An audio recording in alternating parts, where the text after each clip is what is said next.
लाहौर की सेशन अदालत ने अदाकारा मोमिना इकबाल को मुबैना हिरासत करने के मुकदमे में MPA साकिब चद्दर की अबूरी जमानत मंजूर कर ली है। अदालत ने 24 जून तक साकिब चद्दर को गिरफ्तार करने से रोक दिया। NCCI ने नून लीगी MPA पर मुकदमा दर्ज किया था।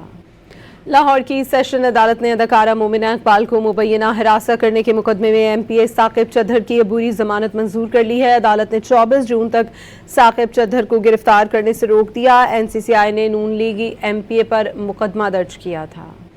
लाहौर की सेशन अदालत ने अदाकारा मोमिना इकबाल को मुबैना हिरासत करने के मुकदमे में MPA साकिब चद्दर की अबूरी जमानत मंजूर कर ली है। अदालत ने 24 जून तक साकिब चद्दर को गिरफ्तार करने से रोक दिया। NCCI ने नून लीगी MPA पर मुकदमा दर्ज किया था। लाहौर की सेशन अदालत ने अदाकारा मोमिना इकबाल को मुबैना हिरासत करने के मुकदमे में MPA साकिब चद्दर की अबूरी जमानत मंजूर कर ली है। अदालत ने 24 जून तक साकिब चद्दर को गिरफ्तार करने से रोक दिया। NCCI ने नून लीगी MPA पर मुकदमा दर्ज किया था।